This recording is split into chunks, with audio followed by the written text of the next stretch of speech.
Brother और sister, आज जब हम स्वतंत्रता दिवस मनाने के लिए एकत्र हुए हैं, मैं बाइबल के दृष्टिकोण से इस महत्वपूर्ण अवसर पर विचार करने के लिए एक क्षण लेना चाहता हूँ।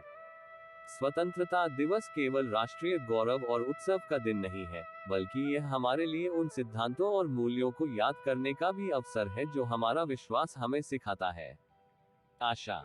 जैसा कि हम इस दिन को मनाते हैं, आइए हम परमेश्वर के प्रति अपना आभार व्यक्त करें स्वतंत्रता और स्वतंत्रता के आशीर्वाद के लिए जिसका हम आनंद लेते हैं।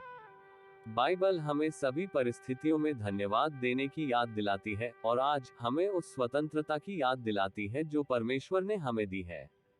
जिम्मेदारी। स्वतंत्रता के साथ जिम्मेदारी भी आती है। बाइबल हमें सिखाती है कि हमें प्रेम पूर्वक एक दूसरे की सेवा करने के लिए अपनी स्वतंत्रता का उपयोग करने के लिए बुलाया गया है। जैसा कि हम अपनी स्वतंत्रता का जश्न मनाते हैं, आइए हम जरूरतमंद लोगों की देखभाल करने, न्याय पाने और शांति को बढ़ावा देने की अपनी जिम्मेदारी को याद रखें।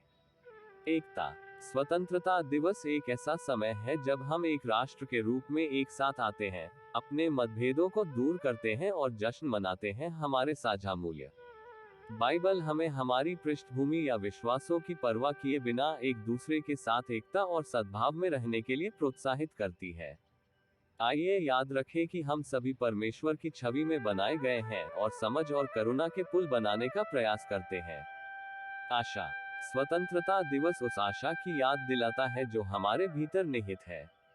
बाइबल हमें बताती है कि हमारी आशा सांसारिक शक्तियों या सरकारों में नहीं, बल्कि केवल परमेश्वर में है। जैसे ही हम अपनी स्वतंत्रता का जश्न मनाते हैं, आइए हम परमेश्वर की विश्वसनीयता पर अपनी आशा रखें और अपने राष्ट्र और हमारे जीवन के लिए उनकी योजनाओं पर भरोसा करें।